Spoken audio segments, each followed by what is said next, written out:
Thanks for being here today. So, first of all, tell us a little bit about yourself and give us a little of your background. Yeah, so I've been in real estate about a little over 17 years now. Started super young and kind of just got in, learned the ropes, did a little bit of everything from recruiting to business development, operations, and helped kind of started local in Colorado Springs. Moved on, kind of grew into a larger role and started just helping companies grow across the country. KW became home to me about 8 years ago, and the best decision of my life. I mean, it was just something that was a no-brainer. Obviously, being a part of a global network was important to me. And since then, we've acquired a couple of different offices, started indie offices, and started a pretty successful expansion team that now spans across 6 different states and growing. So, we're not the biggest, but we're doing things at our own pace, and it's been really advantageous to business, to my personal life. I have a pretty stable home environment. I have an incredible partner who supports me in a lot of different things, and have 7 kids that definitely keep us busy. So it's a day-to-day thing, but I love what I do, and I love KW, and just honored to be here today. So. You're running a team in, did you say 6 states? Yeah, yeah, And a market center and a business center, and you have 7 kids. and 7 kids. Yeah. So you've And got to understand leverage a little bit. Tell us about the tipping point in your journey when you realized that you couldn't grow anymore without surrounding yourself with people. yeah, so I think that came really early on. For me, I think I found it was more fun and more enjoyable sharing my success with others, and in turn creating opportunities for others. I have that mindset of win, but I think that we can all win, and having that mindset early on helped me open doors I really never thought was imaginable. One of my business partners, Sean, he's been through it all with me, and he's now not only our relocation director within the expansion network, but also our market center administrator. And yeah, it's very early on. I didn't like doing things on my own. It was much more fun doing it with people. So. Yeah. So talk to us about your process for spotting the kind of talent that you need to grow your business. I mean, a guy like Sean, how do you find people like that? What's the process look like? I think it comes back down to mindset. I think you can determine pretty early on if someone is serious or not. Of course, life happens, things change over Sure. time, goals can change, but uh, asking questions early on, completing the 30, 60, 90, it all makes a huge difference to the bigger picture. Everything takes time. The 30, 60, 90 takes time, interviewing takes time, but you kind of have to give it that love and attention that it needs. And that's how you are going to learn more about that individual, the goals, and it's going to help you retain talent. When individuals with more experience come to me for advice, that's like a blessing. I mean, it's something that I don't take lightly. And we look at our competition, and we kind of try to set that bar higher, and we set a higher standard. And to me, organic growth is super important. Knowing people, people being referred to us, to you, is super important. Recruiting to me is just a word. We look for people with a similar vision, similar mindset, and yeah. Yeah. Can you talk about some hiring mistakes that you've made or a big hiring mistake that you've made and what happened and how you would approach it differently today? Yeah, so I'm ambitious. Like you open a gate, and I'm right there. I'm ready to look at opportunities. And I think early on, I think the hiring mistakes I make more in the past than today is lack of patience. I learned to trust the process a little bit more. Took the time to see if somebody was serious and be intentional when I'm meeting with potential talent. I think not everyone will be a perfect fit, but if you follow the process, you ask the right questions, and if you dig a little bit deeper, uh, you get a better understanding what some of the challenges you may face, and you can overcome those obstacles much better when and if they arise. So, patience has been super important to me as I've grown into multiple different roles, and just trusting the process and taking your time. Sure. So just curious, you've gone to the leverage series before. Do you follow that KPA and the deep dive interview and do you follow all those steps or how do you do it? You know, I'll be honest, at first we didn't follow it. And I think that created challenges for us. You know, it kind of just set us back quite a bit, and we weren't having the conversations we should be having. And we were a little hot-headed, I'm not gonna lie, at the beginning. You know, we felt like we had a good handle on things. And I think once I read Millionaire Real Estate Agent, for example, you just learn that you don't have to make things so difficult, you know. There's models and systems in place. They're working. You know, don't be afraid to dive deep into those. You know, we don't have the answers to everything, and we can leverage the tools that are right in front of us to make life so much easier. So. Sure. When you hire somebody, what do you do to make sure that the new hire gets off the ground and running fast and builds the habits that you need them to have early? I mean, models and systems. You know, we weren't using them before. We use them faithfully now, and not only following KW models, but internal processes. You know, every team, every office, brokerage, you all have different processes in place implemented within. So don't cut corners. You know, truly identify the opportunities, the risks, and everything that comes with it accordingly. So. Sure. How about non-negotiables? What are your non-negotiables when it comes to setting expectations and accountability for new hires?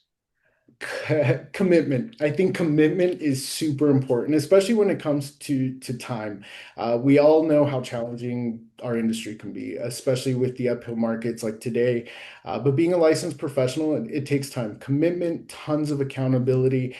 And if I hear the words flexibility when I'm interviewing someone, that's the biggest red flag I've ever heard. And it's a no-brainer for me. Usually, that just tells you where somebody's mindset is at. And not to say you can't help them kind of bridge that gap and help them better understand what they're walking into. But when I hear flexibility, I've been in it 17 years, some of you guys longer than that, and we all know flexibility is not real estate. It's not our industry. So you can leverage, but there's Yeah. not a ton of flexibility. Talk So. talk more about that. So when you hear the word flexibility, what's the negative side? Because I know some people say, well, flexibility is really good in real estate because you gotta, respond and there are certain areas where you have to be flexible. Why is it a negative to you? I think when it comes across as I want to save more time and I want to be able to do these things, you absolutely can. But especially getting started, you have to dive deep. You have to understand the industry. You have to be willing to do the things that are going to make you successful.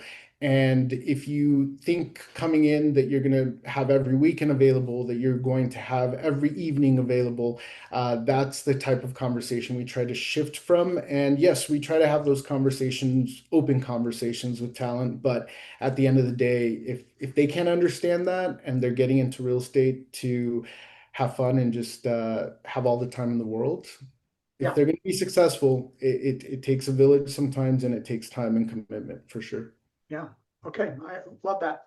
Uh, Eric, a lot of people think that when you hire, if you really hire talented people, they may outgrow you. I wonder, how do you keep your top people engaged and growing so that they stay in your world rather than outgrowing it?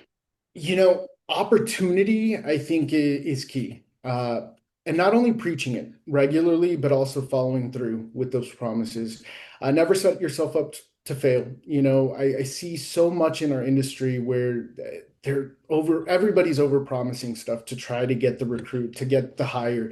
And don't overpromise. If you can't deliver, don't overpromise. Be transparent with who you are. If you're going to offer an opportunity, be serious about it. You know, help people see and find their true passion as well. Even if it steers a little bit away from sales and real estate. I think an individual might be a great contributor in other ways. You know, we're all leaders. in a certain fashion. We all have different strengths and weaknesses, and whether it's helping, somebody, whether it's marketing, whether they have a passion for community, all of those things are important. It could dive deeper into what we're doing and our mission and our vision. And we can do things alone, but leveraging others, their strengths can only make us and them stronger. Sure. So I think opportunity is super important. Yeah. So someone listening to you right now is wanting to build what you've built. What's something that they should stop doing themselves and start leveraging out immediately? Uh, if I would say people. What are you not good at? What are you not the best at? And what are others around you better at or just smarter about? You know, if you look in within your circle, you're going to find strengths and weaknesses on different levels. If you can confront your weaknesses and you can fill that void with others, it does wonders to your business. And in turn, it does wonders to their life, and you're creating opportunity for somebody, and it's huge. It's a win-win for everybody. Yeah. So obviously, you started your career not with KW, and you started building before I think you got to KW a bit. Um, in understanding the power of systems, how would a course like the Leverage Series have helped you earlier in the journey? I think just having more structure, more organization. Like I said earlier, you have we have all the answers in front of us, and that's the power of KW. That's the power of the Leverage series. That's the power of MREA, 30, 60, 90, career visioning.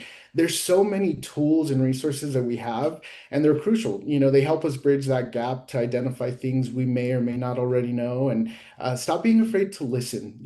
I was not the best listener when I first got into real estate, and I thought I knew it all. But the more we listen, the more we can learn from each other. And again, leverage series. What's the key word there? It's leverage. How can we Yeah. leverage each other, life, systems, models? It's all a part of the process. So Sarah wants to know what you think made the biggest difference in your career trajectory. The biggest difference, I think, was I'm a control freak at heart. And I think letting go of control over time was probably the best thing I've ever done for myself. I always felt like I needed to do things on my own. I needed to get the work done. If I didn't get it done, other people wouldn't get it done. And again, trusting not only yourself, but being vulnerable, opening yourself up to letting go of some of that control is important. And I think all of us as business owners, we tend to like to control. We're entrepreneurs, right? We all have that sense of wanting to control our own business, be in charge of our own of our income, of our processes. But again, letting go of that control can be a game changer. It could change your life tremendously. And so my advice would be just let go of that control. It's okay to let others pour into you at times. So Love that. yeah, Eric, you've been on a health journey over the last few years, right? yeah, I have. Our at Mega Camp, we have been lately bringing health and wellness people in and talking about the importance of that aspect. Talk to us for a bit about your health journey. So I used to get so wrapped up in work, and I let my health kind of just take the back seat.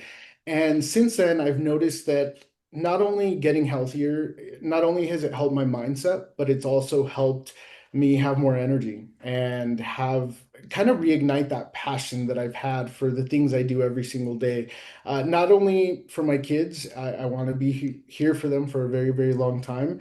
But I also recognize that health does play a very important role in what we do every day. And so whether it's walking for 10 minutes a day, if you didn't do something yesterday, do something today. And I'm not here to preach weight loss or anything like that, but at the end of the day, it's pouring into yourself. It's taking care of yourself. And I promise you, it does wonders to your mind. It does wonders to your energy and what you're able to do. And it's all a part of life and humanity. I mean, if we're healthier, if we can obviously take care of ourselves a little bit more, can help business as well. And I think it kind of creates a segue into if we're able to take care of ourselves, focus on ourselves, and have that organized lifestyle and be disciplined and hold ourselves accountable. Imagine what doing that for yourself can do for your business. I mean, it's done a great number for me, and I'm so grateful for that. I've lost a lot of weight, have never been healthier, and I think all of us go through things in life that we may not be super proud of, but it's how we come out past that, beyond that, and how we control that moving forward, that is the game changer, that really is reflective on your power as an individual, but also what your full potential and what you have ahead of you. So Yeah, I love that. Stacy asks, "What with everything you do, how do you honor your schedule to get everything done? Tips or tricks on that?"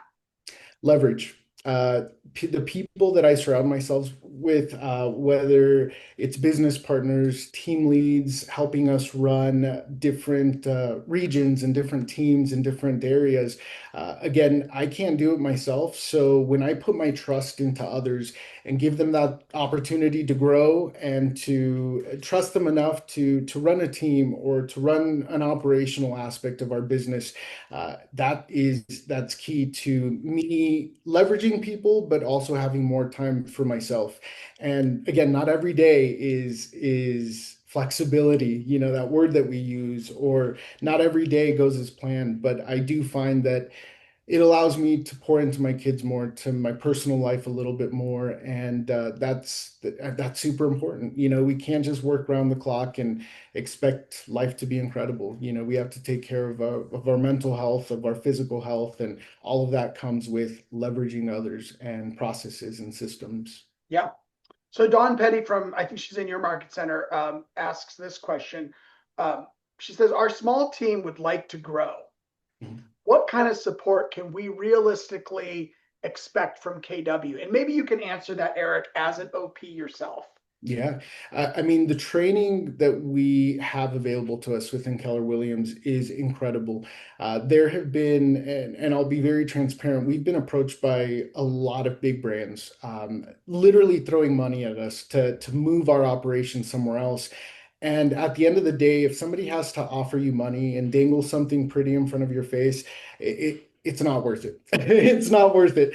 You know what I mean? If there's value in what's being provided already, and that's where I tell you, get comfortable, um, and get uncomfortable. Like I said, early on, I was reluctant to try to utilize the systems and tools. And I felt like we had a really good operation in place. The second we started pouring into training more and utilizing the tools, that's when we saw a big breakthrough in our business. And doing that, but also doing the things you need to do.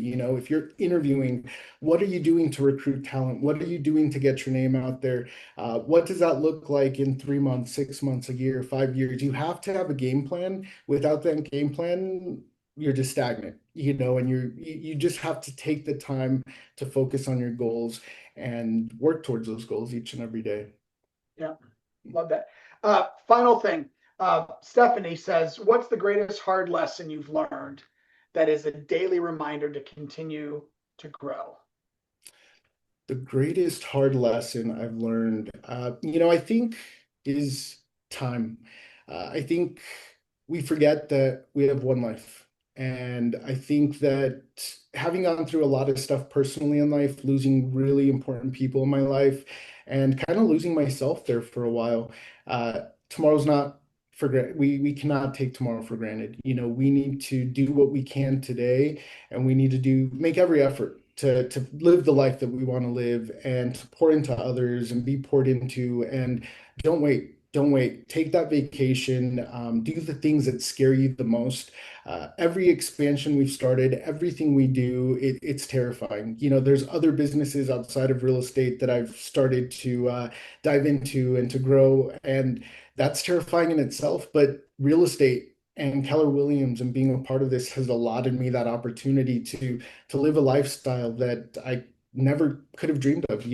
My family, we grew up very poor, very, very poor. And I think that motivated me to just be different and do the things that I want to do and not struggle. And it all just comes back down to just doing the things you love, being serious about it. And we have to take risks in life. We have to take risks. If you don't take risks, you don't know. You don't know. And you don't want to think, what if? You always want to just say, well, I tried it. It might not have gone as planned. But again, if you at least take that leap of faith, you can always adjust and learn from something, even if it doesn't go the way you wanted it to. Yeah. Eric, a lot of people at KW talk about their big why. Yeah. What's your big why? My big why are my family, my kids. It's what I wake up for every single day. Last year, and I think why's changed. Last year for me, it was my mental health. I went through a very deep depression. I went through just things that we don't like talking about. And I think when you open yourself up to that and you're able to recognize things, and even if you don't share it, just know that people hear you, they see you, and we all have a platform and we can use it for good or bad. Use it for good, help others. If you didn't have that going through something in life, maybe you can help somebody else through something, and that does a world a difference to them. And I remember when I was going through some personal things last year, I posted one video about mental health, and you would not believe how many calls, how many texts I got. We're all going through it. We're all going through something, and sometimes more than others. Sometimes different seasons in life just present different challenges, and you just can't be afraid to talk. Communication does so much for us, and opening yourself up to that, I think, is healthy. So, That's awesome. Eric, appreciate you. Everyone, we thank appreciate you. you as well.